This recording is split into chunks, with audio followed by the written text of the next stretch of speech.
Casa Universitaria del Libro presenta charla magistral impartida por Nayef Yeya en el marco del programa de intercambio académico y cultural PIAC, reinventarnos o repensarnos después del COVID. Muy buenas tardes y bienvenidos a la Casa Universitaria del Libro, que hoy recibe a Nayef Yeya para reflexionar sobre la pospandemia, cómo repensarnos o reinventarnos después del COVID-19. Nayef Yeya nació en Ciudad de México, estudió ingeniería industrial en la UNAM, es narrador, periodista y crítico cultural. Entre los libros que ha escrito podemos mencionar Pornocultura, El espectro de la violencia sexualizada en los medios, la novela Cenizas y las Cosas, Las cenizas y las cosas, y los ensayos reunidos en el libro titulado Mundo Dron, solamente son unos cuantos ejemplos de su vasta obra. Hace 2 años, en junio de 2020, Nayef Yeya escribió en un artículo para la revista mexicana Este País lo siguiente, lo cito: lo que viene es un mundo de miedo al contagio que hará ver a la cultura del post-11 de septiembre como desparpajada y liberal.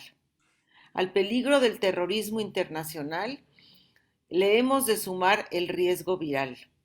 Nayef se pregunta, ¿cómo se rescata la cercanía humana tras el miedo del contacto? Y explica, paradójicamente, nuestras tecnologías de comunicación e información nos han venido preparando para la doctrina del distanciamiento social desde finales del siglo pasado, especialmente desde la aparición del iPhone en el 2007. En este mismo texto apuntó que el retorno a las actividades cotidianas y a la esfera pública requiere de un largo proceso y de numerosas renuncias. Pero ¿qué tal si no hay regreso? O si no se puede regresar a un mundo que ha desaparecido. Es completamente disparatado imaginar que ha llegado el fin de la sociedad humana como ha existido desde la Edad de Piedra. También parecía un disparate imaginar que una gripe engendrada en una sopa de murciélago arrasaría la economía, la cultura, los deportes organizados y hasta el contacto humano en el siglo XXI. La humana, comentó en otro artículo, es sin duda una especie impertinente, una que continuamente actúa en contra de la naturaleza y a menudo en contra de sí misma. Quizá no somos la única que se comporta de esa manera. Sin embargo, sí somos particulares en cuanto a que podemos entender el impacto de nuestras acciones al adaptar y transformar el entorno. Apasionado del cine, el rock progresivo y las máquinas, historiador de la tecnología, la pornografía y la guerra, Nayef Yeya ha profundizado sobre el mundo y la sociedad contemporánea con una mirada casi antropológica y con una agudeza y una claridad que nos provoca estupefacción ante nuestra propia naturaleza. Nayef Yeya es un mexicano que reside en Nueva York y desde su guarida en Brooklyn se ha conectado hoy para conversar sobre cómo repensarnos o cómo reinventarnos después del COVID-19. Estamos transmitiendo en vivo desde Facebook, casul.unam y de manera simultánea también desde unam.mx.oficial, Penguin Eventos y Langosta Literaria. Gracias a todos estos sitios por transmitir junto con nosotros. Por último, quiero decir que esta conferencia se lleva a cabo gracias al programa de intercambio académico y cultural PIAC que ofrece Cultura UNAM.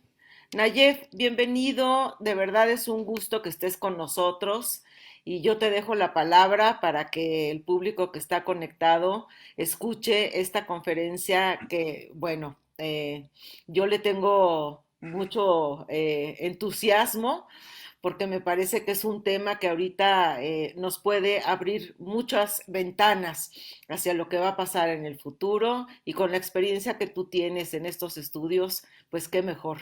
Bienvenido, Nayef. Muchísimas gracias, Guadalupe. Gracias por tenerme aquí. Gracias a Casul. Es un honor, por supuesto. Estoy muy contento, muy orgulloso de que me hayan invitado. Toda vez que la UNAM me toma en consideraciones, me hace sentir muy emocionado y muy humilde y me da muchísimo gusto que me recuerden. Lamentablemente, como bien dices, no vivo en México hace ya tiempo, pero eso no quiere decir que no vivo emocional, espiritual e intelectualmente en México, porque no me he podido despegar ni me interesa despegarme. Es mi lugar. Entonces, estar ahora aquí es duro porque no estoy ahí realmente, pero estoy lo más cerca posible, dadas las condiciones. Muchísimas gracias. Pues bien, te dejo entonces con tu auditorio y de nuevo gracias Nayef. Nos vemos en un momento una vez que termine tu conferencia.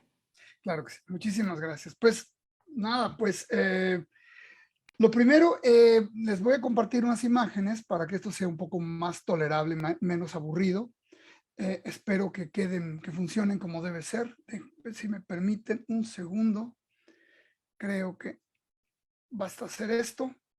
Vamos a comenzar. Hace un momento Guadalupe tuvo la generosidad de llamarme una especie de antropólogo de la tecnología y de nuestra relación con las máquinas, ¿no? Que siempre lo que he tratado de hacer, mal que bien vengo de la Facultad de Ingeniería y ahí desarrollé una relación muy íntima con la maquinaria, con estos filums no humanos que consisten en movimientos y acciones que tienen que ver con nuestros deseos, que tienen que ver con nuestras intenciones, pero que a fin de cuentas tienen algo de humano, algo de vital, algo de una energía propia. Entonces, bueno, vamos.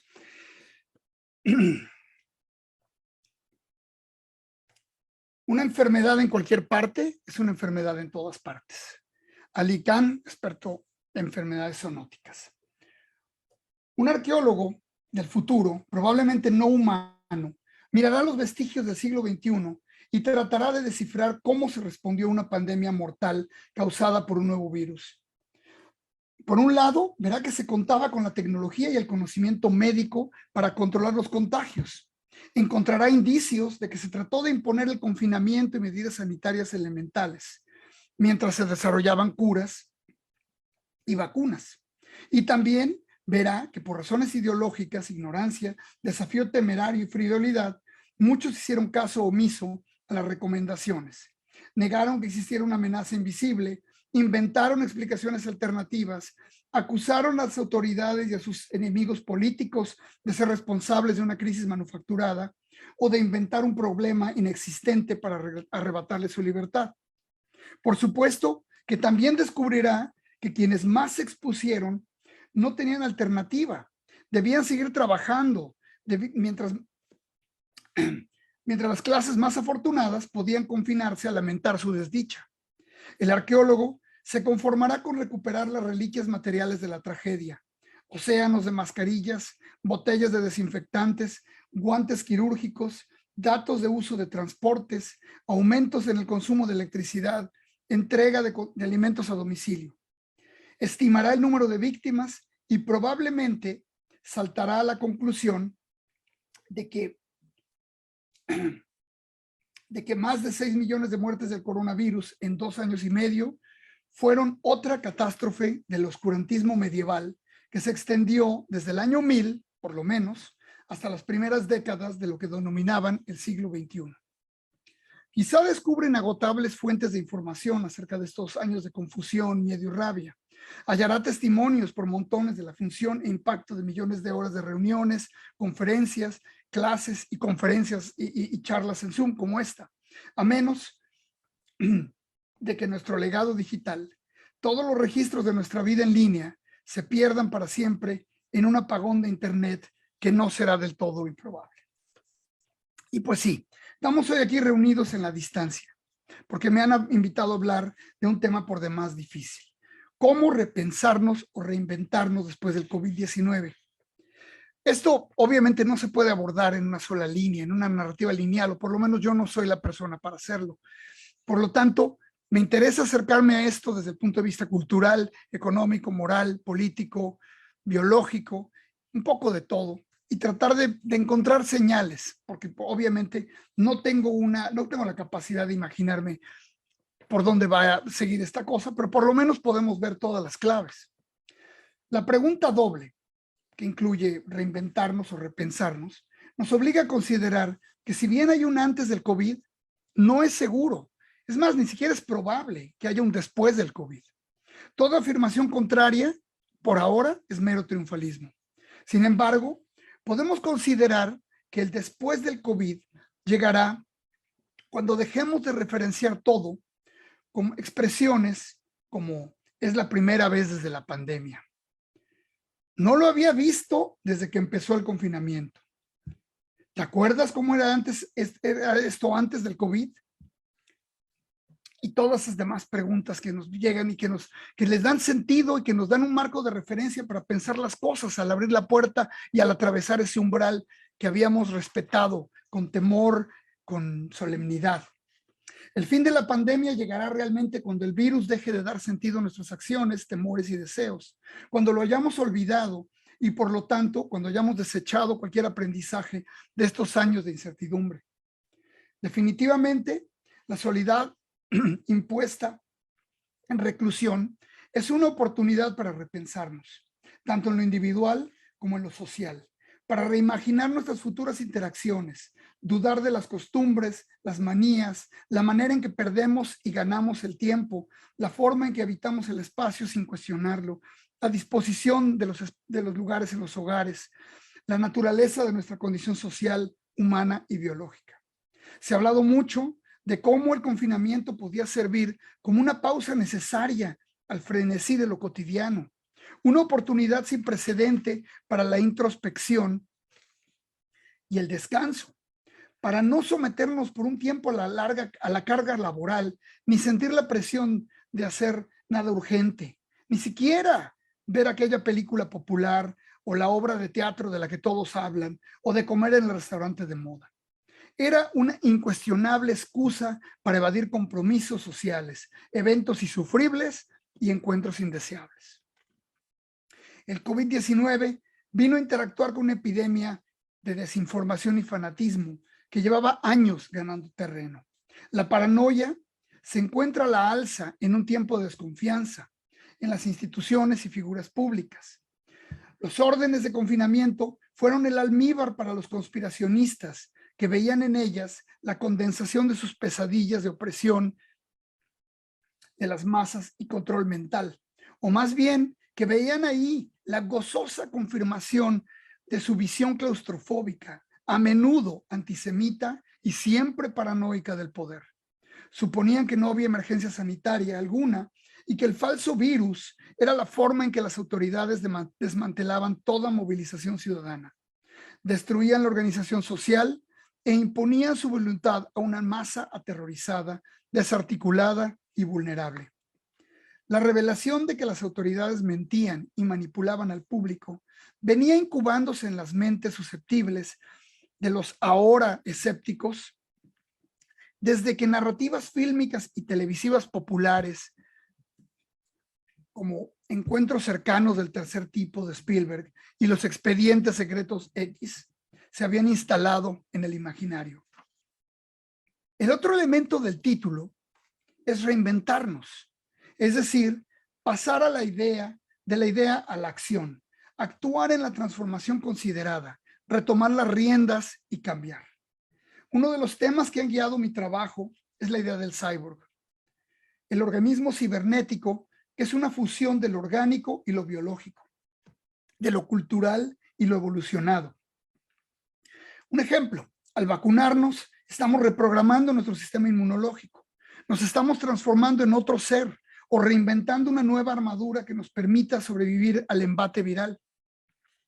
Ciborguizarnos es tratar de tomar las riendas de la evolución, ya sea para defendernos de elementos hostiles del entorno o para tener un mejor rendimiento del que nos dio originalmente la naturaleza. En esta ocasión, con velocidad increíble, aparecieron vacunas para protegernos de los contagios, algunas fantásticas por el empleo del mRNA, el ácido ribonucleico mensajero, que literalmente instruye al cuerpo para desarrollar una respuesta inmune. Es decir, no necesita que introduzcamos el virus y nos contaminemos para que el cuerpo desarrolle defensas, sino que el cuerpo recibe instrucciones para entender qué debe hacer. Por el otro lado, la amenaza que enfrentamos, el virus, con su vertiginosa tasa de reproducción, tarda semanas en evolucionar y adaptarse a las condiciones cambiantes. Este virus en particular ha demostrado ser un cyborg eficiente, capaz de recorrer el planeta en días y de alguna manera casi mágica comunicarse para favorecer su descendencia. Así hemos tenido oleadas consecutivas de infecciones debido a las nuevas variantes del SARS-CoV-2 y su terrible glicoproteína S en forma de aguja o spike, que aquí la vemos en esta gráfica. Pero bueno, antes de repensarnos o reinventarnos, me voy a atrever a hacer un recuento personal. Mientras caminaba la tarde del miércoles 11 de marzo del 2020 por un desolado aeropuerto de Syracuse, en Nueva York, entre comercios cerrados, salas desiertas, asientos vacíos y un bar con apenas una mesa ocupada, pensaba que el temor, la precaución y el buen juicio ante la posibilidad de una epidemia habían creado el ambiente perfecto para viajar. Un estado de ligereza y eficiencia rara vez permitido por los tumultos creados por la voracidad y ambición de las aerolíneas. Claramente, esa tranquilidad era un espejismo, un tenue velo del desasosiego. Eran las primeras y muy confusas señales de la epidemia remota que veníamos viendo ocurrir, casi como entretenimiento morboso en los noticieros, primero en Wuhan, luego en Lombardía. Nos estaba alcanzando algo así en Estados Unidos. Tras los videos posteados en redes sociales de policías en China, tomando la temperatura de la gente y aprendiendo algunos literalmente con redes y una brutalidad asombrosa, pasamos a las desgracias de los cruceros convertidos en gigantescas placas de Petri que fueron aislados a su suerte y más tarde se volvieron la versión contemporánea del mito de la nave de los locos. Con gente fuera de sus cabales, navegando a la deriva, rechazados por todos los puertos, como apestados. En las tablas tempranas de números de infectados por nación por el coronavirus, la embarcación Diamond Princess aparece como si fuera un país, lo cual pone en evidencia que en una pandemia la noción de patria se convierte en un concepto ambiguo, quizá inoperante. Al abordar un avión semivacío hacia el aeropuerto de Kennedy, lo abstracto comenzaba a tomar forma, pero seguía pareciendo un acontecimiento exótico, algo que tan solo podía ser como reflejo de las epidemias cinematográficas que han moldeado nuestro entendimiento de los contagios y la sinrazón de las masas. La epidemia de películas y series sobre zombies y plagas se ha encargado en este siglo de educar nuestra respuesta a la propagación del horror con estrategias de supervivencia paranoica, egoísta e hiperarmada. Hay que mencionar, durante la pandemia hubo un aumento de venta de armas en Estados Unidos, como si realmente hicieran falta, donde la gente desesperadamente trataba de comprar pistolas o rifles, de preferencia semiautomáticos, en previsión de los disturbios, el vandalismo y el apocalipsis zombie que imaginaban era inevitable, porque así lo habían visto en incontables series y juegos de video.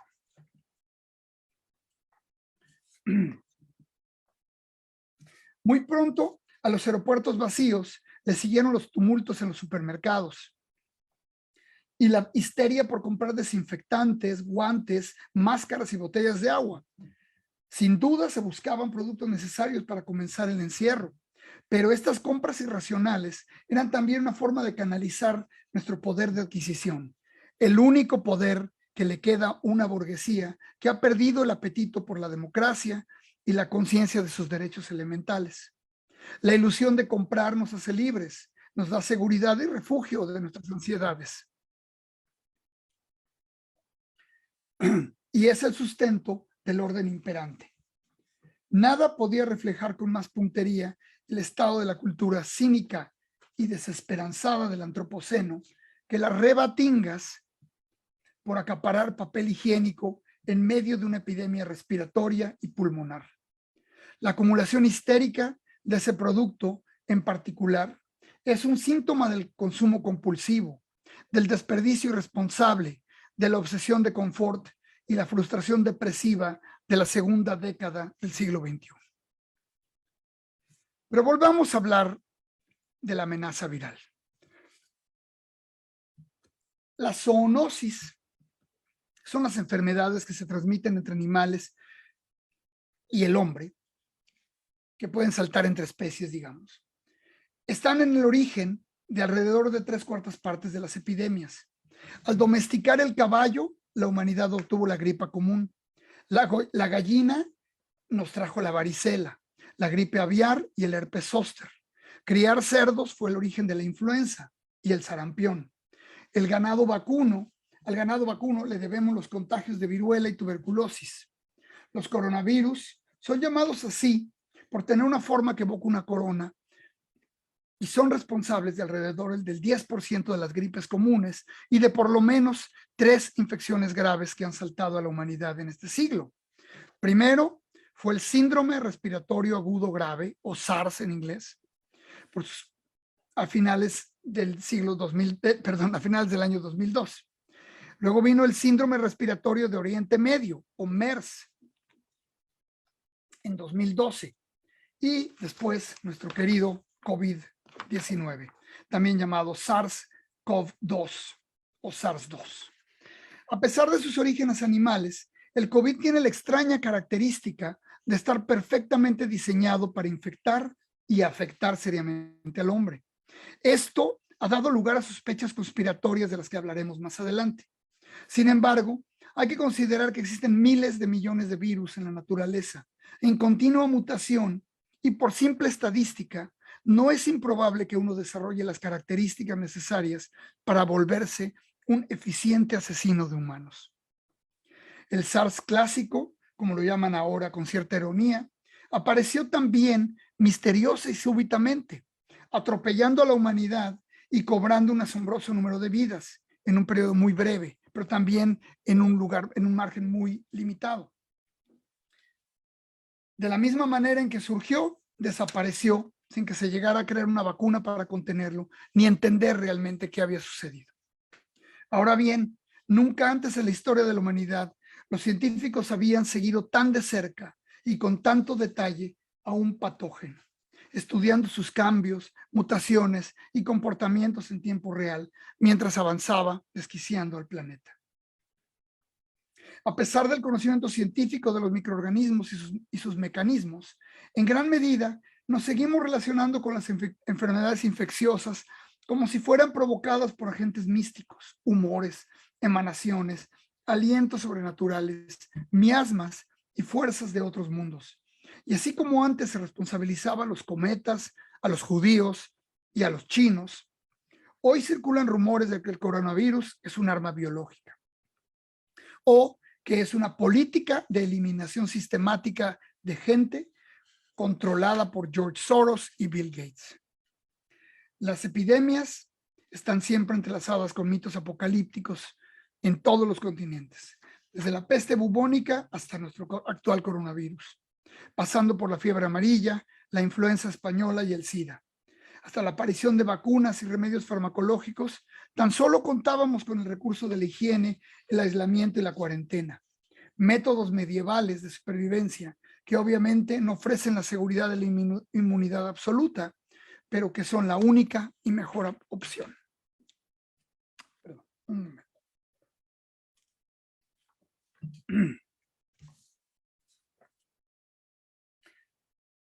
Cuando el coronavirus comenzó a sembrar caos y muerte, las autoridades en varios países empezaron a predicar la política del distanciamiento social, evitar el contacto y la proximidad entre la gente. Es claro que los contagios siempre se han combatido manteniéndose lejos de las personas infectadas o enfermas. Pero en este caso, debido a la dificultad de obtener una prueba para esta enfermedad, la idea era que todo el mundo, sano o enfermo, se recluyera y no pusiera en riesgo con su mera presencia a los demás, especialmente a sus seres queridos. Y en unas semanas asumimos la mayoría lo asumimos, este sacrificio extremo con voluntad y hasta cierto entusiasmo. El distanciamiento social se volvió el nuevo nombre de la solidaridad, como escribió Iván Krastev. Perder el derecho a dar abrazos, besos y estrechar manos ha sido una renuncia para algunos traumática, ojalá temporal, con la que habremos de lidiar de alguna manera en el futuro. Escondernos y levantar muros entre los individuos era una estrategia moral irresponsable. Esta ha sido la epidemia de la soledad digital, de alejarse de los amigos, los familiares más frágiles y los ancianos para buscar confort en la convivencia de las redes sociales. Al alejarnos de la vida callejera y las rutinas, con el cierre de restaurantes, cines, bares, comercios, museos, templos y gimnasios, así como la prohibición de bodas, entierros y todo tipo de eventos, buscamos refugio emocional en Netflix, Amazon y todos los demás servicios de streaming. Al tiempo en que nuestra supervivencia física quedaba en manos de las empresas y especialmente los individuos que se dedican a producir y entregar comida, medicinas y bienes a domicilio. El orden mundial dependió más que nunca de mensajeros en moto y bicicleta, trabajadores con pagas paupérrimas, situados en el nivel más bajo de la pirámide social. Estas dos imágenes que pasé ahora son del SARS y del MERS. Y bueno, estos fueron los que nos salvaron la vida. Y lo siguen haciendo. A diferencia de otras crisis de gran magnitud, en esta ocasión, como apunta nuevamente Iván Krastev, algunos gobiernos no tienen miedo de crear pánico. Por el contrario, recurren a él como única manera de imponer el aislamiento voluntario. Esto, por supuesto, es un atentado contra la democracia, la libre circulación y el respeto a los derechos individuales, pero también es una expresión urgente de realismo de parte de quienes están tratando de descifrar cómo proteger a la población. Ahora bien, la separación social, al llevarse a su siguiente paso, implica paralizar actividades. Primero las no esenciales y poco a poco las más importantes e incluso vitales para la sociedad. De cualquier manera, toda respuesta gubernamental será juzgada por ser demasiado agresiva o demasiado laxa, demasiado tardía o demasiado temprana. Ordenar el encierro de la población, es una difícil elección entre salvar vidas de una amenaza ambigua o destruir la economía. Hoy, 2 años y medio, recordamos aquellos días en que la preocupación oficial era la estrategia de aplanar la curva, lo cual, como recordarán, se refería a hacer que la gráfica del número de contagios en el tiempo no tuviera una forma puntiaguda para que no saturara los sistemas de salud, sino que pareciera una curva lo más cercana posible a una línea horizontal. Eso indicaría que no había un alto número de casos de infección, todos estos al mismo tiempo, sino que los casos se distribuían en un periodo largo de tiempo. Muchos no consideraban esa estrategia como un método científico, sino como la mera administración de los recursos médicos. Algo que se ha resumido en la crudeza con que los médicos italianos defendieron su decisión de asignar los ventiladores escasos que tenían a quienes tenían más posibilidades de sobrevivir, dejando morir a los viejos y a los más frágiles. Al tiempo en que se imponía erigir barreras entre ciudadanos, también había que cerrar fronteras, lo cual, una vez que ha estallado la pandemia, es para algunos un tanto redundante. El mal ya ha entrado, ¿de qué sirve encerrarnos con él? Las restricciones de viaje causaron pánico, furia, tumultos, confusión y aglomeraciones que expusieron a nacionales extranjeros, así como agentes de seguridad, empleados de aerolíneas y aeropuertos, entre otros, a contraer la enfermedad. Esto sucedió, por ejemplo, cuando el gobierno estadounidense impuso nuevas restricciones para viajeros en varios aeropuertos, incluyendo Nueva York, Chicago, Los Ángeles, todas las grandes ciudades, donde los recién llegados tuvieron que esperar en espacios atestados, en estrecho contacto con los demás, por muchas horas. En vez de restricciones fronterizas improvisadas que aportaron beneficios muy cuestionables, quedó claro que no existían mecanismos de cooperación internacional ni claridad de acción o de información. Nuestro mundo hiperconectado no tuvo la flexibilidad ni la versatilidad para informarnos y combatir a un virus que se desplazaba velozmente con el tráfico internacional. Como señala Byung-Chul Han, cerrar fronteras es una indicación de la soberanía de la desesperación. Cuando comienzan las epidemias, la gente tiende a creer en disparates y supersticiones. Hubiera sido de esperarse que a medida en que la realidad de la emergencia de salud se materializaba a nuestro alrededor, la gente buscaría la seguridad que promete la medicina. Lamentablemente, esto no fue tan determinante. Durante los últimos años, los políticos populistas se han dedicado a ridiculizar a los expertos. Se han dado el lujo de denunciar el conocimiento científico y, en cambio, han basado sus juicios en supersticiones, intuiciones, corazonadas y, sobre todo, intereses políticos. Aparte de un necio sentido de llevar la contraria para enfurecer a los progresistas y a la gente que cree en la ciencia. La aterradora posibilidad de morir de asfixia con los pulmones inundados de mucosidad debería de haber sido una excelente motivación para recuperar la confianza en la ciencia. Lamentablemente, no todos los incrédulos ni los déspotas quedaron convencidos. Mientras los epidemiólogos buscaban los orígenes y vectores de contagio, en los medios y la cultura popular había una obsesión por encontrar al responsable de la enfermedad, de ahí la famosa sopa de murciélago. También al primer paciente documentado de la epidemia, el caso índice o paciente cero, que por maldad o estupidez desató la calamidad que padecía la masa. Crear a un villano capaz de contaminar a una comunidad es útil en términos narrativos y para dar sentido a una catástrofe inmensa provocada por una entidad microscópica que no está realmente viva y carece de voluntad, pero sin duda no sirve para resolver el problema de cómo confrontar una epidemia. Uno de los primeros recuentos populares modernos en que se responsabilizaba a una persona de una epidemia fue el famoso caso de Typhoid Mary, o María de la tifoidea, quien se volvió sinónimo del portador irresponsable.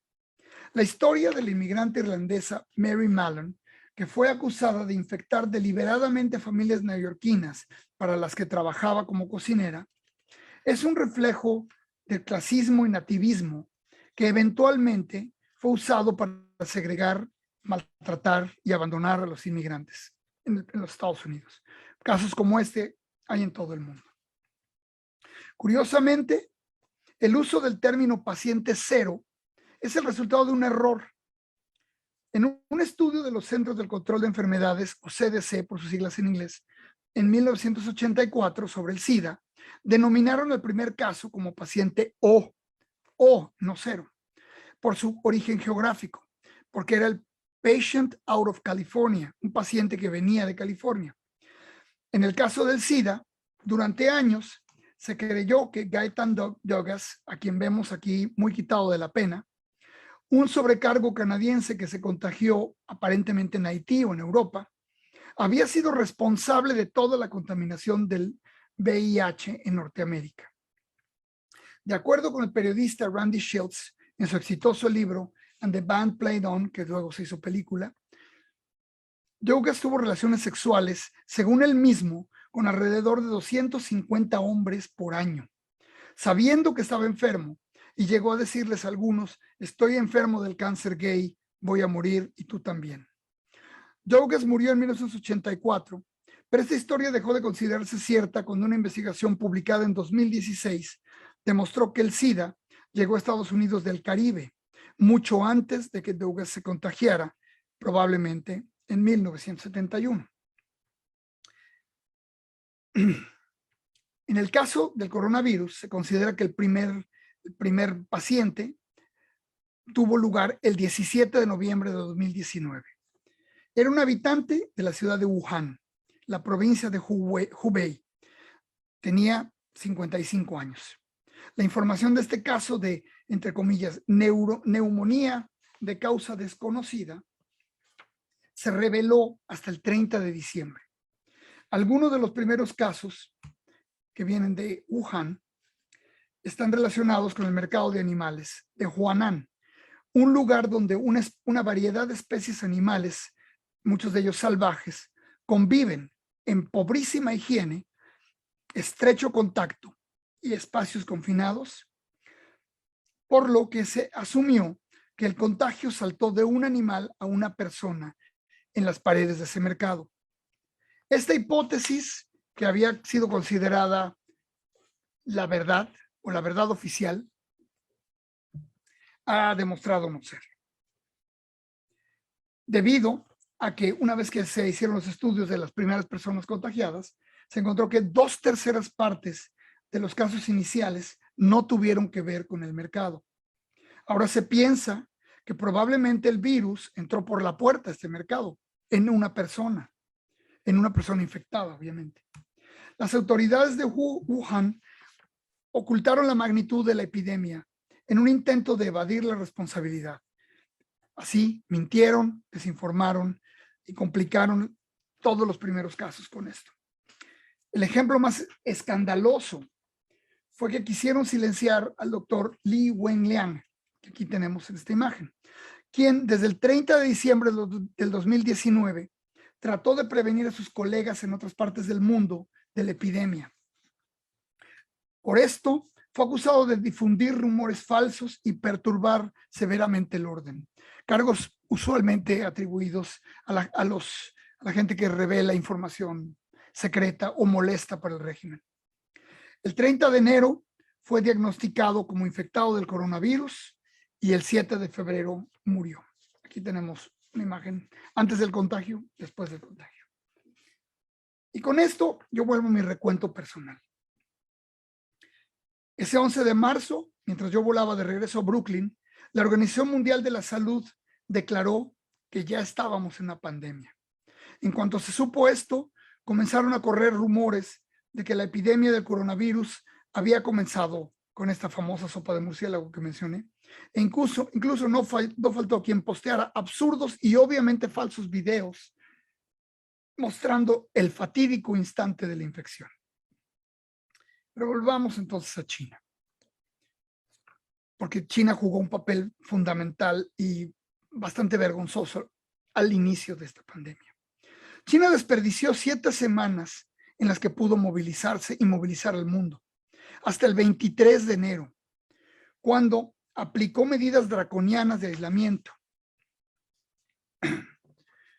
Alrededor de 50 millones de habitantes. Sin embargo, antes habían permitido grandes congregaciones de gente.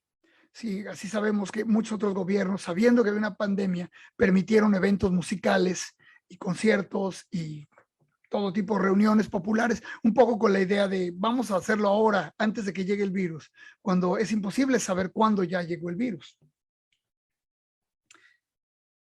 Anunciaron entonces una cuarentena, pero dieron 48 horas antes de ejecutarla. De esa manera, 5 millones de personas salieron de la ciudad de Wuhan propagando el virus en otras regiones.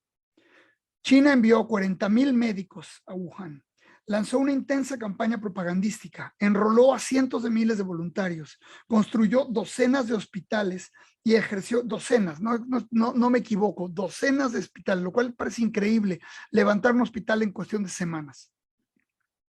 Y ejerció un severo control de la población por medio de teléfonos celulares, cámaras de vigilancia y estrictos sistemas de monitoreo. La política de 0 contagios parecía haber dado buenos resultados, ya que desde mediados de marzo del 2020 se detuvieron los nuevos casos en China. Sin embargo, como sabemos, el virus cambió. Las infecciones volvieron a comenzar desafiando y burlando los sistemas que habían sido tan exitosos. Lo mismo pasó en otros países que fueron excelsos en el principio de la pandemia, como Vietnam, Taiwán, Corea del Sur, que tuvieron un manejo fantástico de los contagios. Pero lo que es importante es eso, cuando hablamos de esto, y cuando tratamos de imaginar el futuro, es que la epidemia no es solo el impacto biológico de una enfermedad contagiosa, sino también es las políticas de control de masas que aplican o no las autoridades. Otra vez cito a Krastev: las epidemias son así un dispositivo para el análisis social que revelan lo que realmente importa a la población y lo que en verdad valora. Cada epidemia conocida, entre comillas, ha sido enmarcada y explicada no simplemente como una crisis de salud pública, sino también como una crisis moral. Y esto desde el siglo XIV hasta la fecha. Históricamente, China ha sido señalada como el origen de varias epidemias, incluyendo la peste bubónica que a mediados del siglo XIV asoló Europa. Sin embargo, es muy probable que esta no haya surgido en China realmente, sino en Asia Central. Y de ahí se haya extendido tanto a Oriente como a Occidente. También en 1894 la peste bubónica, relacionada con la peste negra, apareció en la provincia de Yunnan, se extendió a Hong Kong y de ahí a la India, y a numerosos puertos en todo el mundo, arrastrando a su paso una profunda desconfianza y desprecio por los chinos, que se manifestó en políticas racistas. Siguiendo esa vieja tradición, el entonces presidente de Estados Unidos, Trump, insistía en llamar al coronavirus el virus chino, después de haberlo llamado el virus extranjero, como si las enfermedades tuvieran etnicidad o nacionalidad, y sin entender o sin querer aceptar las posibles y evidentemente reales repercusiones en contra de la comunidad estadounidense de origen chino y del este asiático en general.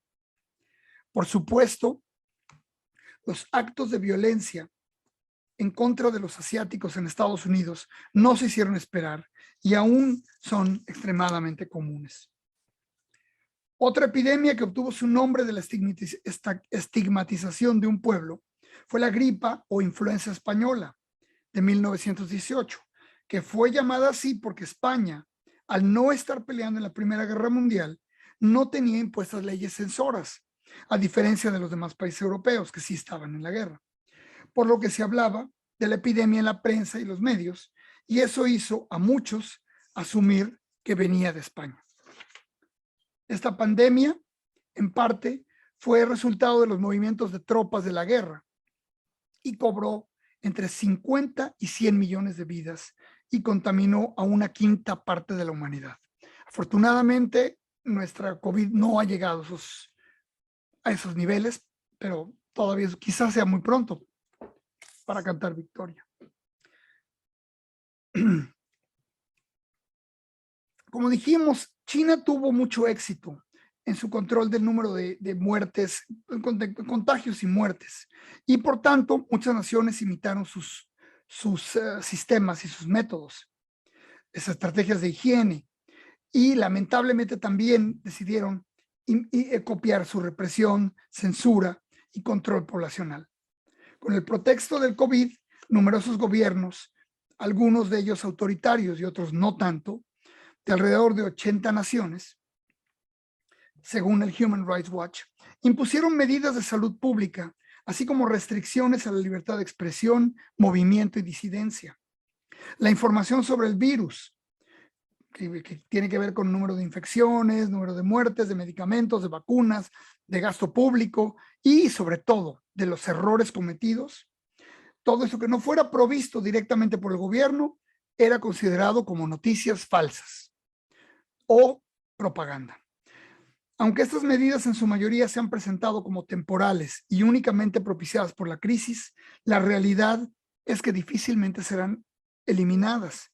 Y hay un notable avance hacia el autoritarismo en todo el planeta. Así que al pensar en qué viene después del COVID, al repensarnos y reinventarnos, tenemos que siempre pensar en ese marco, en un marco en el que va a haber estrategias, métodos, leyes mucho más severas, represivas y que van a estar mucho más metidas en nuestra vida, porque en un momento fue importante y decisivo y eso les dio la autorización y la posibilidad de enquistarse en nuestros sistemas. Y voy a volver a hablar de un tema que me desagrada y que me da un profundo asco. No el virus, Trump. Trump llegó al poder con un programa político nacionalista y xenofóbico que encontró millones de seguidores apasionados que lo veían como el líder que lo regresaría a un pasado idílico de grandeza. Desde que el empresario con 5 bancarrotas tomó el poder, la bolsa de valores venía subiendo con la inercia de 8 años del gobierno de Obama. Los mercados bursátiles respondieron positivamente a sus políticas de incentivos fiscales para las clases altas y sus políticas de desregularización masiva. Muy probablemente hubiera llegado a buscar la reelección en noviembre del 2020 con un bajísimo nivel de desempleo y la economía cabalgando sobre la salud de Wall Street. Sin embargo, el virus que Trump denunció como una estafa más de los demócratas y como algo que desaparecería mágicamente, evaporó en un par de semanas todas las ganancias del mercado de valores desde su toma de posesión. Ahí vemos el pico invertido, ¿no? El 3 de junio del 20, no, perdón, el 6 de marzo del 20. El presidente estadounidense no pudo seguir ignorando la epidemia cuando la bolsa se desplomó, anunciando una casi inevitable recesión de consecuencias planetarias catastróficas. Por si hiciera falta un epígrafe decisivo de la presidencia de este señor, quedará en la memoria su frase: no me responsabilizo de nada, la cual dijo en una conferencia de prensa cuando le preguntaron si él tenía alguna culpa en esta situación. En 2018, el gobierno de Trump despidió a su equipo de seguridad internacional e impuso recortes de hasta el 80% al presupuesto de los Centros para el Control de Enfermedades, limitando drásticamente su labor de detectar y combatir enfermedades infecciosas en el mundo. Esto dejó al país y al mundo vulnerable, y dado que el gobierno de Trump rechazó las pruebas para coronavirus de la Organización Mundial de la Salud, el país quedó por semanas sin forma de detectar la presencia del virus. Las primeras pruebas elaboradas por la CDC tenían un defecto de diseño y resultaron inservibles. Al despedir a sus expertos en pandemias, Trump pensó, con su mentalidad de usurero, ahorrar teniendo confianza de que podría volverlos a contratar muy rápido, si es que hacen falta. El tratamiento de las pandemias es siempre reactivo. Y como dijo alguien, tratar de enfrentar esta crisis sin un equipo de expertos establecido, con numerosos protocolos probados, es como si una vez que se tiene un incendio, se decidiera crear un departamento de bomberos.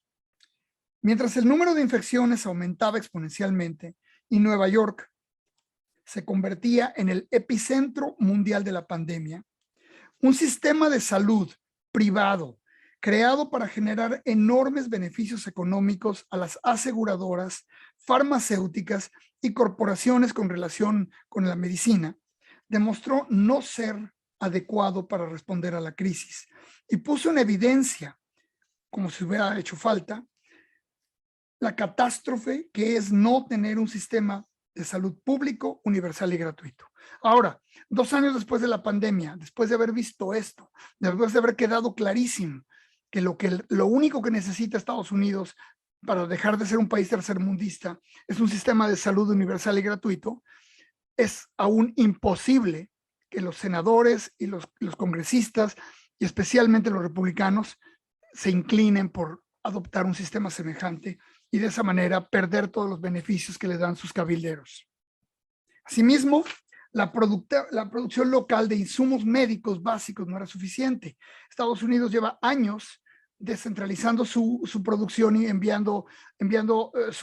adquiriendo lo que necesita en los mercados asiáticos principalmente y en muchos otros.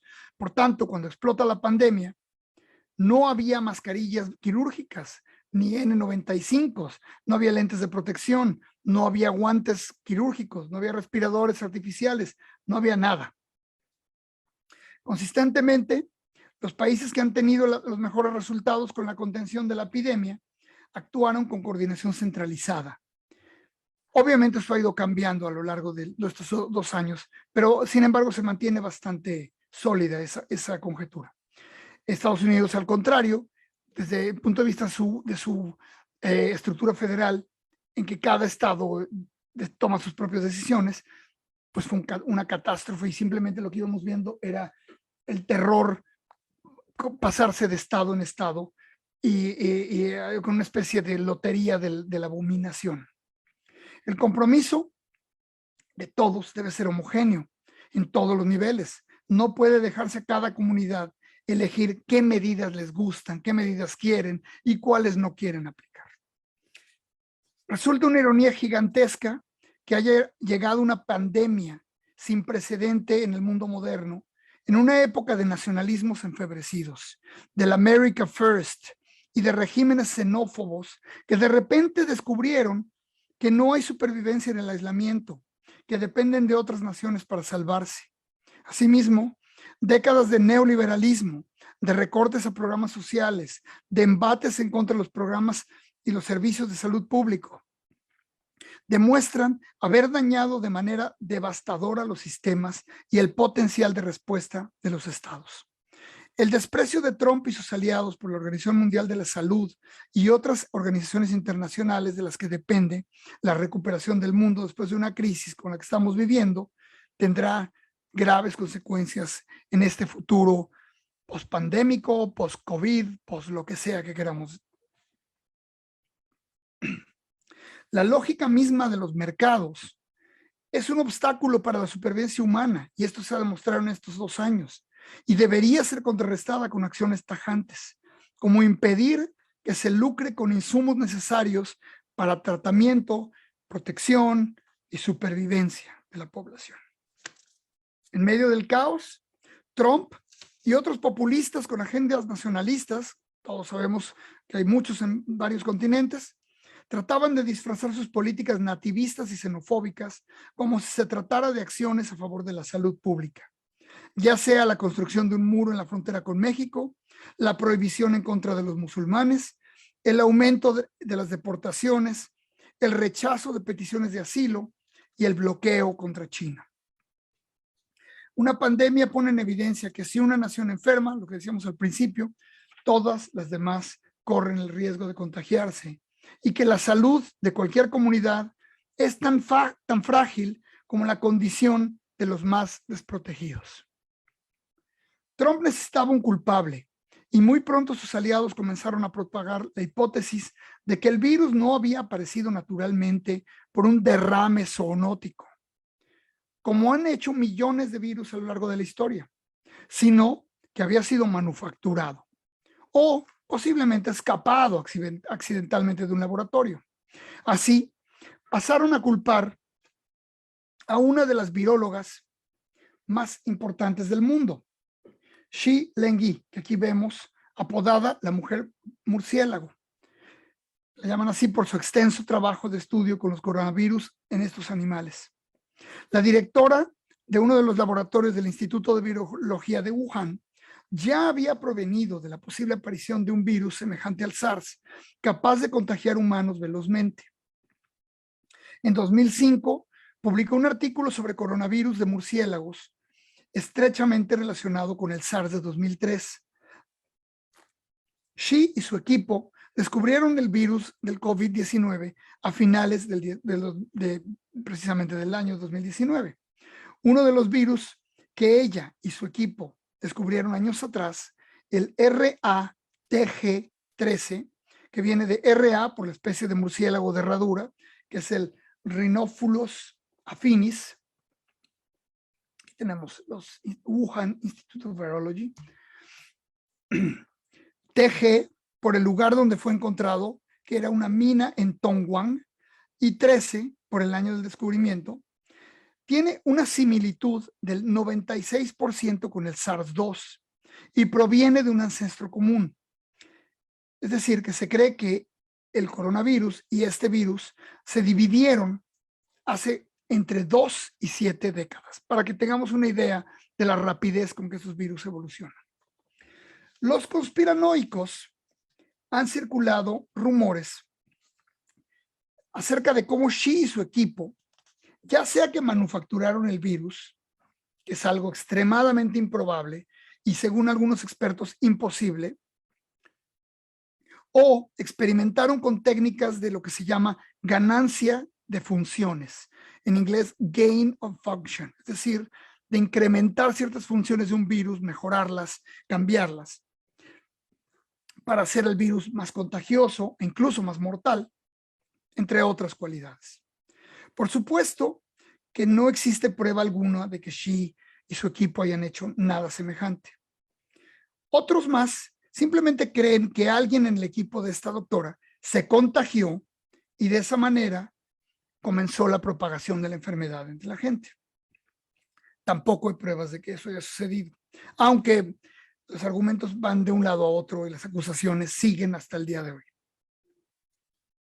Shi publicó un artículo en 2015 en donde examinaba qué estructuras virales podrían dar a un coronavirus la habilidad de infectar humanos. Obviamente esto era un trabajo hipotético para tratar de pensar en los escenarios de cómo un coronavirus podría volverse una cosa como lo que acabamos o como lo que estamos viviendo. No quiere decir que estuviera ella tratando de hacer algo así. Para lo que planteaban, sintetizar lo que se llama una quimera virtual, una quimera viral, que combinara la famosa proteína Spike de un coronavirus. Esta proteína es importante porque es como una especie de aguijón que logra unirse a ciertas moléculas en las células humanas. Que combinara esta proteína Spike de un coronavirus de murciélago con un clon del SARS. Obviamente, cuando apareció a la luz este estudio, muchos lo consideran como una evidencia de las intenciones de esta doctora. También tenemos que considerar que por ese mismo tiempo, las mismas fechas, Ron Fouchier, un virólogo holandés, se hizo famoso porque estaba trabajando en hacer al peligroso virus de la influencia aviar, el H5N1, más transmisible. Y esto lo logró infectando repetidas veces a un mamífero. Después de hacer una serie de generaciones de infecciones, logró que el H5N1 se volviera aerotransportado, se volviera un aerosol, con lo cual podía ser utilizado como arma biológica para desatar una pandemia o para ser usado como arma, en fin.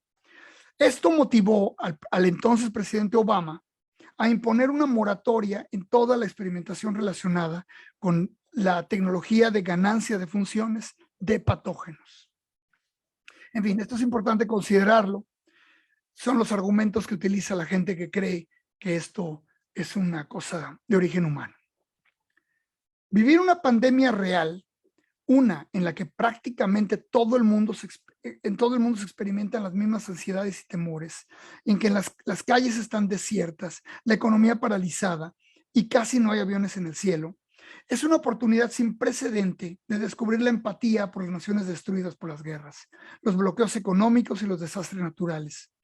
Este es un momento en el que las compras de pánico ponen en riesgo hasta las cadenas de suministro más robustas de las naciones ricas.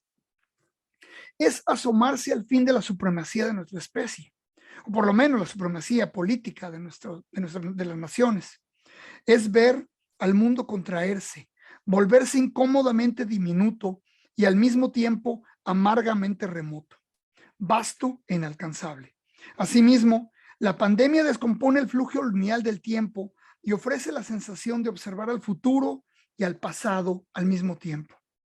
Al contemplar las catástrofes iniciales de Wuhan e Italia, donde las muertes representaron en un momento casi el 10% de los casos confirmados de contagio, podíamos saber lo que llegaría a nuestro continente. Y de lo contrario, al ver hacia África en ese momento, veíamos hacia el pasado. Veíamos lo que estábamos pasando, lo que había pasado, lo que había sucedido. En una era en que nos hemos acostumbrado a la inmediatez, a la satisfacción automática de nuestros deseos y curiosidades, el tiempo se expande e impone una larguísima pausa, mientras que la geografía se encoge en la ilusión de proximidad que ofrece la red y en la imposibilidad de atravesar el umbral de la puerta. Nada detiene al tiempo con más contundencia que la inamovible necesidad de un periodo de experimentación que requiere la preparación de una vacuna. Y con esto, volvamos a nuestro arqueólogo. ¿Cómo podrá explicarse este arqueólogo del futuro la obsesión humana de imaginar y recrear morbosamente en sus artes el fin del mundo, una y otra vez? Especialmente encontrará extraño que mientras soñábamos y nos divertíamos imaginando escenarios de la destrucción, catástrofe planetaria y demás, permitiendo la degradación de los ecosistemas, en realidad el mundo se estaba yendo hacia el demonio. Nos estamos precipitando voluntaria o por lo menos desenfadadamente hacia ese fin. Y mientras dejábamos que las grandes corporaciones y los políticos fingieran que no existía otra manera de vivir. Pero el mundo siempre se está acabando. Y en la escala cósmica es tan solo cuestión de un poco de paciencia para que nos llegue la hora. La promesa del fin del mundo rebasa nuestra capacidad de aterrarnos, ya que junto con la premonición de exterminio total o semitotal, presenta la posibilidad de dar un borrón y cuenta nueva. La destrucción implica una renovación y en la tradición cristiana, el apocalipsis es la purga suprema, la erradicación de todo mal, carne y huesos incluidos. Los cristianos renacidos y los fanáticos evangelistas esperan con ansiedad el rapto, ese momento en que los justos, vivos y muertos, despegarán dejando sus ropas ahí para ir con Jesucristo. Los demás nos quedaremos a sufrir los tormentos infernales de la tierra, es decir, seguiremos viviendo como siempre. Los zoroastrianos, los musulmanes, los hinduistas y los budistas también creen que el final del mundo llegará entre desastres naturales, epidemias, falsos profetas, inmoralidad sexual y la batalla final entre el bien y el mal. Elementos todos que dan contexto a la vida contemporánea. El apocalipsis secular, en esencia, consiste en la fantasía de liberarnos de los demás. Un sueño muy común en un tiempo de polarización política extrema. Los escenarios del fin del mundo son histeria fusionada con cinismo, nihilismo y decadencia. Son ejercicios mentales de catástrofe, catarsis y confort. La gran caída de la especie es el tema central del cine apocalíptico, una variante extrema del filme de los filmes de desastres que hemos venido consumiendo obsesiva y caprichosamente desde los orígenes del cinematógrafo, pero mucho más consistentemente a partir del uso de la bomba atómica en Hiroshima y Nagasaki. Este tipo de obras han dado lugar al disaster porn, a la pornografía del desastre, una obsesión por ver y consumir imágenes de desastres y catástrofes con avidez semejante a la que se invierte en ver pornografía. En las últimas 2 décadas, las imágenes de destrucción masiva, cuidadosamente depuradas e higiénicas, se han multiplicado en los medios de comunicación. Podríamos pensar que aquellos que disfrutan del género apocalíptico tienen algo de genocidas o por lo menos de masoquistas, al satisfacer sus sueños húmedos de muerte masiva y destrucción. Pero la verdad es que estas cintas son mucho más que eso, ya que aparte del placer morboso, ofrecen la oportunidad de entregarnos a la autoflagelación chatarra. Funcionan como psicodramas y sirven como terapia de trauma preventiva. Las preguntas que nos hacemos ante las narrativas de desastre fílmicas, televisivas y literarias son: ¿me tocaría sobrevivir? ¿Cómo actuaría yo en estas circunstancias? ¿Qué sucedería con mi humanidad? Las historias apocalípticas suelen estar marcadas por tintes de heroísmo y sacrificio, y purificación, así como miedo, cobardía y traición. Estas funcionan como el test de Rorschach, que no deja mucho espacio para la ambigüedad. La mayoría de los delirios apocalípticos cinematográficos, literarios y de juegos de video pueden ser vistos como entretenimiento inofensivo o bien como extrañas profecías. Curiosamente, en una época de posverdad, de desinformación masiva y férreo partidismo, difícil llamar ideología a las colecciones de prejuicios, descalificaciones y rencores que dominan el imaginario político popular contemporáneo. Se pone en entredicho incluso la certeza de que compartimos una realidad y por tanto se diluye la importancia de nuestra desaparición. Las causas del apocalipsis que se ofrecen en estas ficciones casi siempre son metáforas de nuestros miedos, vergüenzas y culpas. Pero a menudo reflejan una inclinación de la cultura popular por el darwinismo social, el mal informado credo de la supervivencia del más fuerte, el mejor armado, el más guapo, que predican buena parte de los objetos culturales de consumo. La fórmula cultural en estos productos es que el apocalipsis es una forma de suicidio colectivo, en donde los sobrevivientes suelen ser la familia, la tribu o grupos improvisados de personas que se encuentran por casualidad. Formarán un sucedáneo a la familia e irán muriendo poco a poco hasta que solo sobrevivan unos. En la mayoría de estos recuentos, la condena de unos se hace evidente por las acciones o ausencias de ellas, mientras otros recompensados con una segunda oportunidad en el nuevo mundo. Serán recompensados. La palabra apocalipsis viene del griego y significa develar y revelar.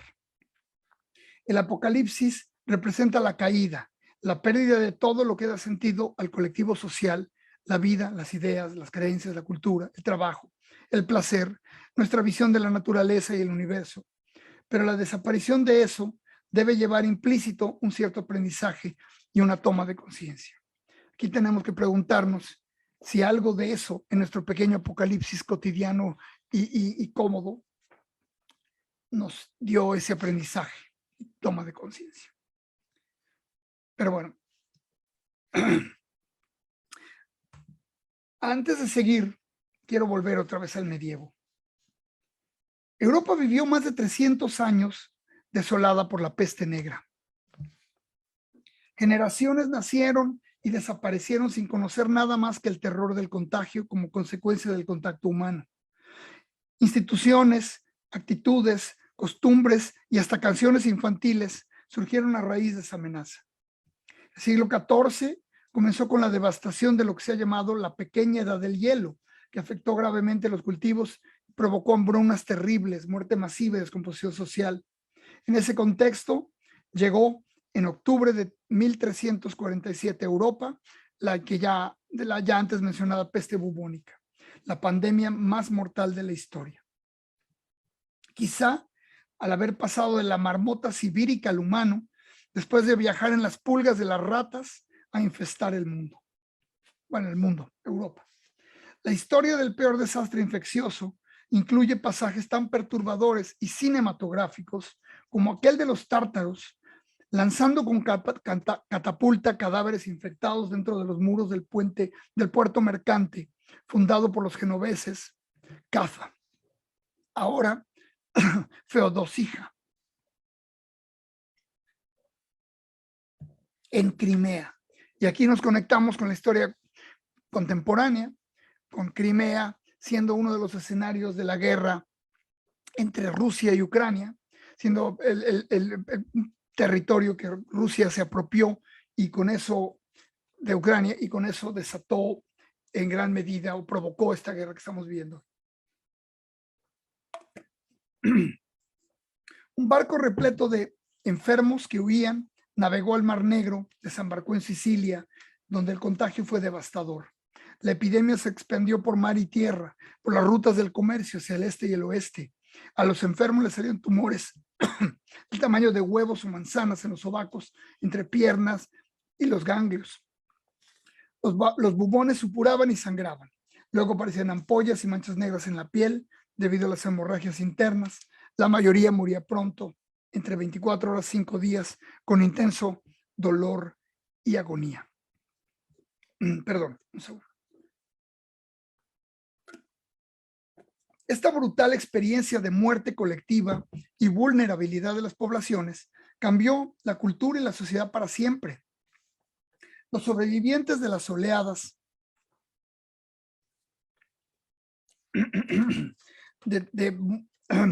de peste negra cargaban con el trauma de la muerte masiva, del espectáculo del horror corporal, la agonía de poblaciones enteras, el pavor de que el mar era imbatible y la sensación de abandono de un Dios sordo y ciego que llevó a la gente a cuestionar el poder de Dios y por supuesto de la iglesia medieval. El nihilismo y el escepticismo se volvieron a su vez infecciosos y dieron lugar a una curiosidad intelectual que eventualmente dio lugar a la modernidad. Y si bien la superstición y el fanatismo no desaparecieron, sí comenzó una revuelta intelectual en contra de las instituciones religiosas y políticas que tiempo después fue la semilla del Renacimiento. Desde el medievo, la representación de una catástrofe humana como una plaga venía cargada de un cierto humor negro e ironía. El mejor ejemplo es la danza macabra. Aquí tenemos una de las muchas imágenes. Representar a la muerte como un ser casi cómico permitía una extraña consolación. La parca, imaginada como esqueleto que despreciaba las jerarquías y símbolos para llevarse por igual a cardenales, pordioseros y comerciantes, era la promesa de una fuerza incorruptible y justiciera. Quizá no existía el paraíso, pero ni la riqueza, ni la fuerza, ni la sabiduría, ni la piedad podían sobornar, seducir, detener o conmover a la muerte, ante la cual todos eran iguales. En su obra, Hieronymus Bosch, El Bosco, hace una crónica de la decadencia del mundo feudal, del sufrimiento y las tragedias humanas, materiales y espirituales en una era de transición. Durante el medievo, el poder económico se reflejaba en la posesión de la tierra, pero con el aumento en el comercio, la manufactura y el poder del mercado, el dinero comenzó a volverse más importante que la tierra. Los cambios que trajo la economía no fueron liberadores e implicaron aún más penurias para los desposeídos. La obra de Bosch está repleta de alegorías religiosas, así como de críticas punzantes a la cúpula de la iglesia y a la vida cotidiana en un tiempo convulsionado. En un estilo casi surrealista, pinta una sociedad sumergida en la violencia y el horror, donde los vivos y los muertos aparecen lado a lado, en un mundo donde hasta la naturaleza parece inestable y fluida. Podemos imaginar que los coleccionistas y admiradores veían con fascinación sus pinturas, como si se tratara de complejos y grotescos cómics, al estilo de los pergaminos japoneses del siglo XII, que describen secuencialmente batallas o episodios mitológicos. Quizá en esas imágenes de desolación y caos de un mundo espantoso encontraban un reflejo estéticamente atractivo que podían valorar como decoración y entretenimiento. No olvidemos que el rey Felipe II tenía este cuadro, El Jardín de las Delicias, en su habitación. El único verdadero seguidor de Bosch es Peter Bruegel, el Viejo, primer pintor europeo que trata la naturaleza y los paisajes como temas independientes en sí mismos. Bruegel era un moralista que pintaba los ciclos de la vida en alegorías campiranas cargadas de ironía, en donde las condiciones climáticas, los efectos de luz y el comportamiento de los personajes creaban una fabulosa crónica de su tiempo. Sus cuadros usualmente eran escenas panorámicas con varios grupos de personas cuidadosamente estructurados y realistas que tenían un gran énfasis en el movimiento. Pero entre sus cuadros, El Triunfo de la Muerte, este que tenemos aquí enfrente, es el que revela mejor su imaginario fantástico. Ahí, un ejército de esqueletos que representa la epidemia arrasa con una aldea. Este es un cuadro con un fascinante poder narrativo, casi cinematográfico, que va llevando al ojo de escena en escena, de detalle en detalle, revelando las atrocidades de la guerra y la peste. ¿Quién no puede sentirse en estos momentos habitando en este cuadro? Bosch y Bruegel, y aquí es lo que me importa, pintaban en los albores del capitalismo y el ocaso del feudalismo. El suyo era un arte apocalíptico que revelaba el terror del fin de una era, el cual tiene mucho en común con nuestro tiempo y la crisis del capitalismo tardío. De manera similar al cine apocalíptico, hacían una crónica del malestar de su tiempo de ocaso y de una sociedad en declive ante el colapso del orden mundial. Hoy como entonces vivimos tiempos inciertos, y si bien podemos pensar que no hay comparación posible entre el sufrimiento humano del medievo y el de hoy, basta con echar un ojo a la gran marcha de millones de seres humanos que en la India fueron obligados a volver a sus pueblos al ser expulsados de las ciudades donde vivían y trabajaban. El gobierno de Narendra Modi impuso el 24 de marzo del 2020 a las 8 p.m., sin plan alguno y con solo 4 horas de aviso, un encierro total de emergencia en todo el país a 1.38 mil millones de personas. Esto dejó a los trabajadores pobres sin empleo, ni ingresos, ni posibilidad de salir a la calle a buscar alimentos. La mayoría fueron expulsados de sus viviendas inmediatamente y obligados a caminar. Todo transporte público quedó suspendido. Tuvieron que caminar hasta sus pueblos de origen en una marcha tortuosa que duró semanas, la cual durante el cual no podían a veces conseguir alimentos, eran rechazados en las poblaciones a las que se acercaban y además, por el toque de queda, no podían más que caminar de día bajo el terrible calor. El recuerdo de esta gigantesca tragedia está por hacerse, pero el brutal costo en vidas y sufrimiento fue astronómico y definitivamente vendrá a marcar cualquier cosa que venga post pandemia. Y bueno, aquí llego a la parte que me interesa mucho porque, como saben, como les mencionan, lo mío es el cine, es hablar de cine y tratar de encontrar en el cine todas estas señales. Y bueno, la arqueología fílmica de nuestras pesadillas apocalípticas comienza con la película El fin del mundo, una película danesa de August Blom, inspirada en el miedo provocado por las calamidades que supuestamente le traería el cometa Halley a su paso en 1910. Después de esta vino Diluvio, de Felix Feist, la cual en 1933, la cual mostraba Nueva York siendo arrasada por sismos y olas.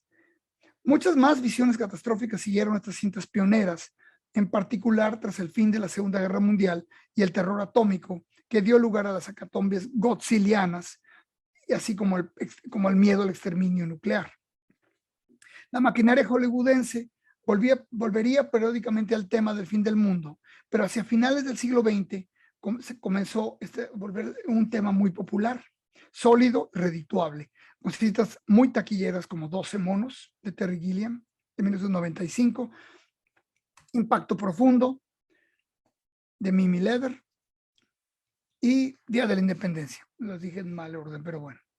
Así como La Matriz de Matrix de Lana y Lini Wachowski de 1999. Pero en lo que va del siglo XXI se han hecho más películas y series apocalípticas que en todo el siglo XX. Entre el 2000 y el 2020, la humanidad ha sido destruida en las pantallas docenas de veces, por accidentes y por mala voluntad, por arrogancia y por debilidad, por regímenes autoritarios y por el cambio climático, por monstruos de otros mundos y por corporaciones sin escrúpulos. Hemos sido devorados por zombies, incinerados por dragones y envenenados por plantas rencorosas. Vimos renacer a Mad Max, perdón, en la prodigiosa Furia del Camino de George Miller del 2015, y vimos evaporarse a la mitad del universo en la mega telenovela Avengers Endgame de Joe y Anthony Russo del 2019.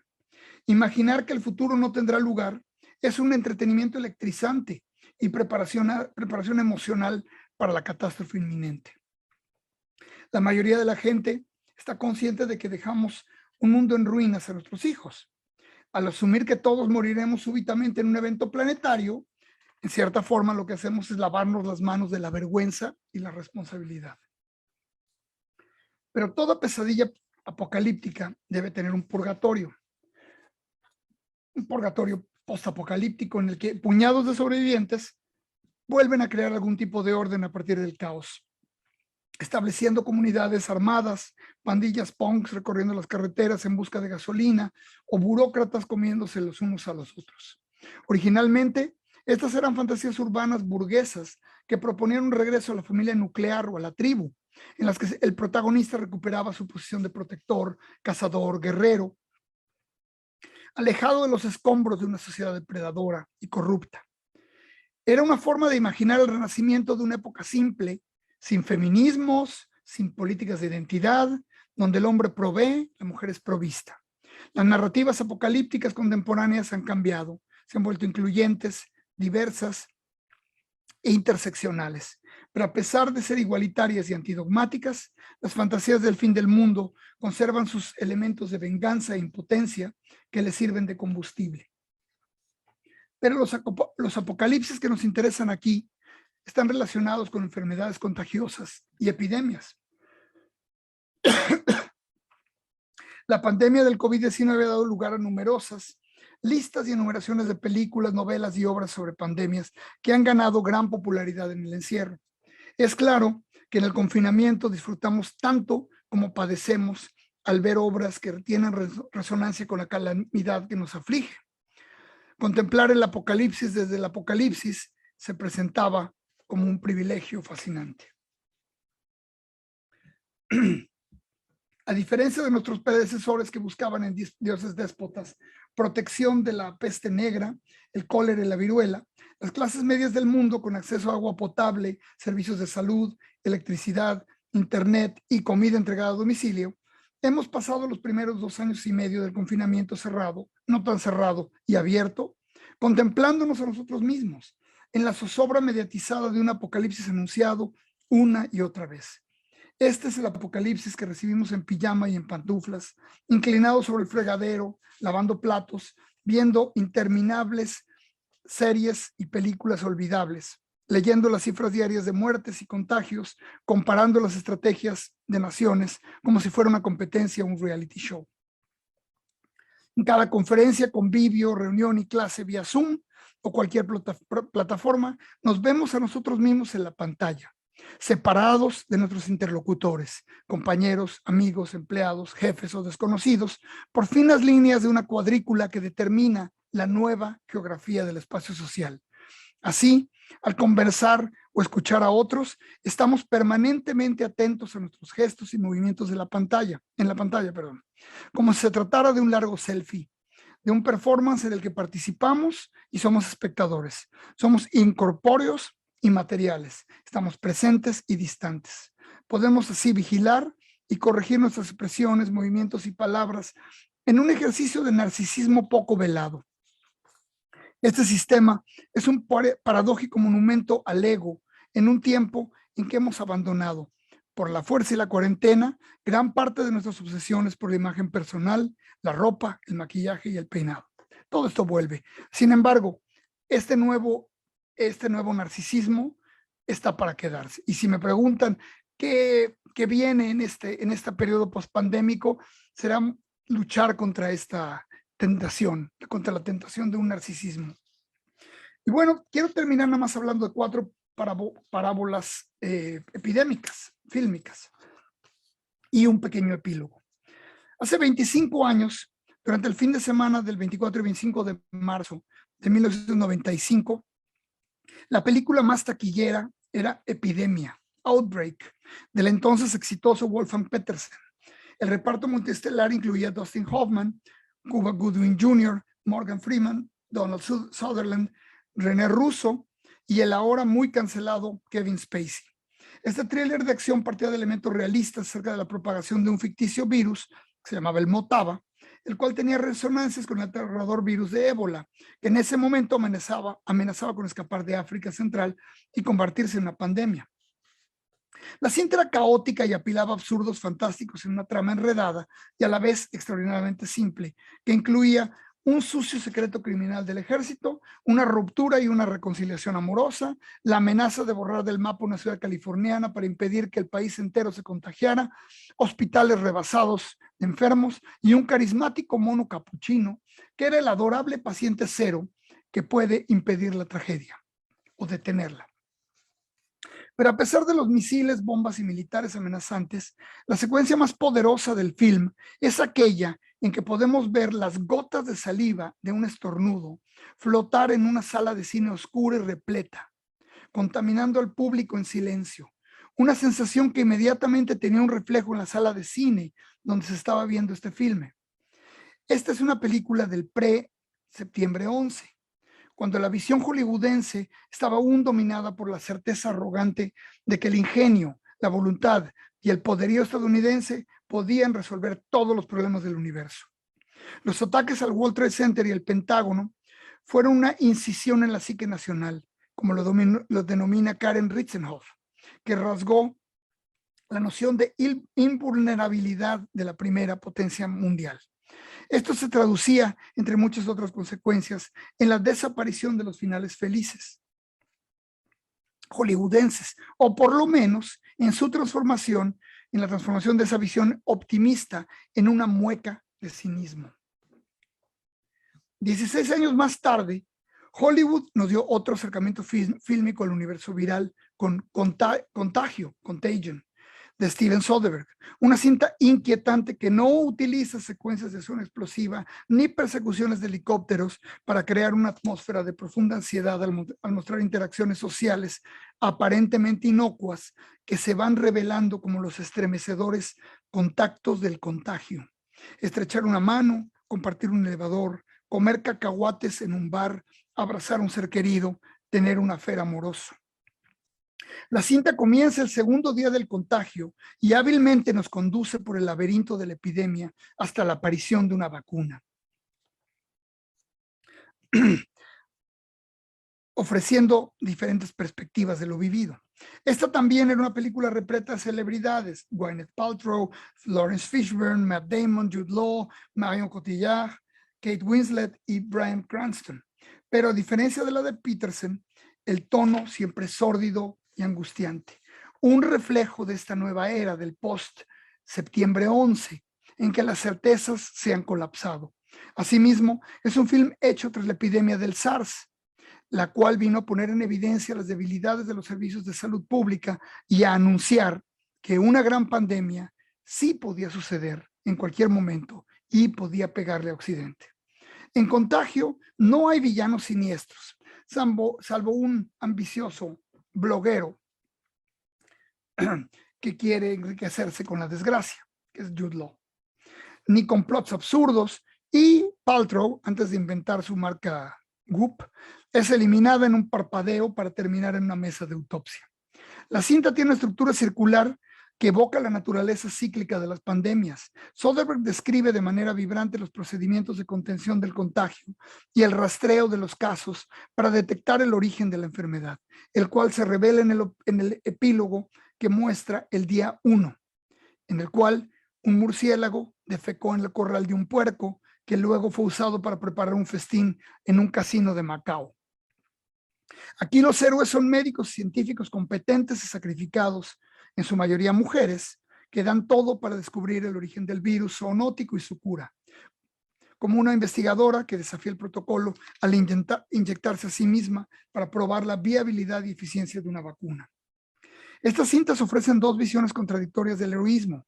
La primera cuenta con el cliché del militar y médico, el epidemiólogo individualista como hombre de acción. La institución aquí es corrupta, el héroe está siempre en lo correcto. Contagio, en cambio, es un film acerca de la respuesta institucional, de las debilidades y fortalezas del sistema de salud público y sus protocolos, así como la inevitable y a veces afortunada aparición de disidentes y rebeldes capaces de sacrificarse en el proceso de investigación. Toda película apocalíptica aspira, aunque sea cándidamente, a ser una parábola reveladora. Niños del Hombre, de Alfonso Cuarón, de 2006, y Perfect Sense, esta es una imagen de Niños del Hombre, Al final de los sentidos, de David Mackenzie, son brillantes alegorías fílmicas que sitúan nuestras ansiedades y temores en el contexto de lo inmediato. La primera, estelarizada por Clive Owen, Julianne Moore, Michael Caine, presenta un mundo bajo dominio autoritario que literalmente se queda sin futuro, ya que tras una pandemia de influenza en 2009, las mujeres del mundo pierden la capacidad de embarazarse y tener hijos. Así tenemos una variante del mito de la natividad en Inglaterra, en un tiempo de fascismo militarista, subversión armada, terrorismo, racismo, deportaciones masivas de inmigrantes, los cuales también guardan en jaulas, como ahora los Estados Unidos hacen. Es decir, muy similar a la aquí y ahora. La de Mackenzie es poética y evade las referencias políticas, describe una pandemia en la que la gente comienza por perder el olfato y con él incontables memorias y recuerdos. Aquí cito: sin olfato, un océano de imágenes desaparece. A esa pérdida siguen otras más que van dejando a la humanidad aislada de su entorno, de sus semejantes y de sus experiencias. Algo similar a lo que hizo Béla Tarr en su fabulosa El caballo de Turín de 2011. El enorme poder del final de los sentidos, protagonizada por Eva Green y Ewan McGregor, radica en la forma en que ante el avance de un patógeno desconocido y contagioso, la gente trata de adaptarse, resignándose, tratando de descubrir nuevas formas de expresión, de placer y sensaciones desconocidas en cada fase, tratándose de convencer de que la vida sigue, aún en un mundo inoloro, insípido, silencioso y oscuro. Volver a estas 4 películas durante el confinamiento es redescubrir pequeños detalles que tienen resonancias con nuestro apocalipsis cómodo. Epidemia comenzaba en África, pero muy pronto se volvió un problema local estadounidense que revelaba su violencia endogámica. Contagio describió un mosaico internacional como un mapa de líneas que cruzan de un continente a otro para mostrar las rutas del contagio y la imposibilidad de estar a salvo de ellos. Niños del Hombre emplea la pandemia como un pretexto para la búsqueda de la esperanza en un tiempo de desconsuelo y desmoronamiento de los ideales de democracia. Pero entre todas las cintas, del fin del mundo, la más conmovedora es Al final de los sentidos, la cual con gran inteligencia y sin sentimentalismo hace una síntesis de lo que significa perderlo todo ante los cambios incontrolables que nos rodean. Perfect Sense plantea que el verdadero apocalipsis comienza cuando perdemos la posibilidad de imaginar, amar y crear. Y bueno, con esto me salto un pequeño epílogo. En los últimos 2 años no han cesado de ofrecerse señales apocalípticas. Aparte de la plaga del coronavirus, como bien sabemos, tuvimos una insurrección desquiciada, estrambótica y letal en el Capitolio estadounidense el 6 de enero. Tenemos una guerra convencional con tanques, tropas invasoras, combates dignos de la Primera o la Segunda Guerra Mundial en Ucrania por parte de los rusos. Y si tuviéramos dudas del zeitgeist, aparecen atisbos de viruela símica, no particularmente mortal, pero sí aterradora. Lejos de haber salido de la pandemia, estamos definitivamente en una nueva y engañosa fase de la misma. En Estados Unidos, donde las pruebas y vacunas son gratuitas, el número de infecciones se cuadruplicó entre abril y junio del 2022, con más de 100,000 contagios diarios. Y esto considerando que las pruebas caseras, que se usan muchísimo, no aparecen en este conteo y podrían multiplicar ese número por 5 o 10. La variante Omicron y sus subvariantes, las cuales son definitivamente menos mortales que las anteriores, han resultado increíblemente contagiosas y probablemente pasarán a ser el patógeno más transmisible de la historia. Nuevamente, basta ver lo que está sucediendo en China, o por lo menos estaba sucediendo hasta hace unas cuantas semanas. Esto, por supuesto, se debe en gran medida al retiro del mandato de uso de máscaras, del distanciamiento y el regreso a comportamientos prepandémicos. Puede ser que entremos en una fase permanente, como piensa el director del Departamento de Medicina de la Universidad de California en San Francisco.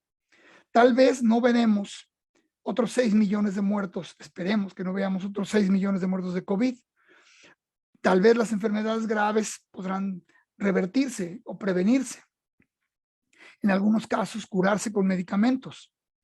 Los demás, aquellos que tienen síntomas leves, se les pasarán con una semana en cama.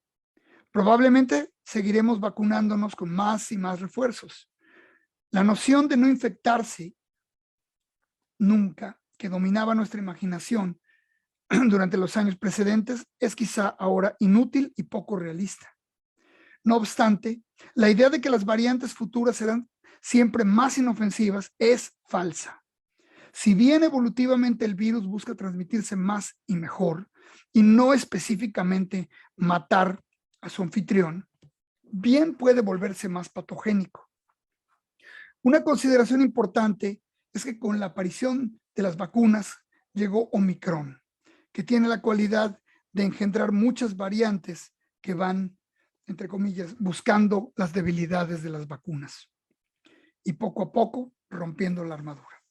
Nada más quisiera terminar con una frase de La peste de Albert Camus, en la cual dice que la única manera de enfrentar una epidemia es con decencia y no con heroísmo.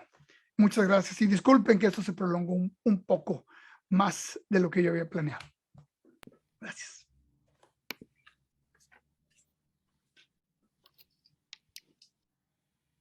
y cierro mi compartir. Ahí estamos. Nayef, muchísimas gracias. No, gracias a ti. No, hombre, pues un lujo haber escuchado esta conferencia que, bueno, pues a mí me deja atónita por lo pronto, ¿no? Por muchas razones. Esperemos, pues, librar algunas de las situaciones que planteas aquí, como esa tentación del narcisismo. eh, Esperamos, pues, nosotros poder sobrellevar estos momentos y, bueno, pues no caer en otras prácticas que podrían llevarnos a peores escenarios, ¿no? Tuvimos bastante público, no sé si por ahí alguien tenga alguna pregunta que hacerle a nuestro conferencista. Pues estamos a tiempo todavía. Si alguien quiere preguntar algo, tenemos a María Azul Cortés, excelente conferencia, certezas y dudas, gracias. Roberto Chelet, excelente también. Brenda GT, gracias por estos espacios. Creo que hemos tenido un público bastante bueno y permanente durante estas casi 2 horas, ¿no, Nayef? Gracias por soportarme. Se los agradezco mucho. Bueno, pues excelente, dice Lucy López, que nos está viendo en este momento. Y pues parece que no hay ahorita ninguna pregunta. Lalo Calderón dice, me gustó mucho la narrativa, gran trabajo. Y bueno, pues creo que hemos tenido una gran aceptación, Nayef, de verdad, yo te agradezco muchísimo que hayas estado con nosotros aquí en la Casa Universitaria del Libro y anunciar, si no tienes tú inconveniente, que esta conferencia se quedará en línea para las personas que quieran visitarla, quieran verla con más calma o sea la primera vez que la vean, que estén interesados en el tema. Estará en la página de la Casa Universitaria del Libro. Y bueno, pues los esperamos con mucho gusto a quien quiera entrar ahí. Y Nayef, muchísimas gracias. Gracias a ti. Eh, Gran tema, gran conferencia y gran conferencista. Oye, muchísimas gracias. Es raro, a pesar de 2 años y medio, sigue pareciéndome raro hablarle a mi computadora así. Me siento, me siento un poco desorientado siempre. Les agradezco mucho la paciencia y la tolerancia a todos los problemas que me van surgiendo cuando hablo conmigo mismo. Pero bueno, me encantaría verlos. Pues sí, a todos nos hubiera encantado también verte a ti. Ya Gracias. serán una próxima. Esperemos que vengas pronto por acá y que Ojalá. podamos reunirnos presencialmente pues, con la gente que está interesada en esto, ¿no? Muchísimas gracias. Gracias y muchas gracias al público que estuvo con nosotros desde la Casa Universitaria del Libro. Salud. Un abrazo a todos y salud. Salud. Gracias.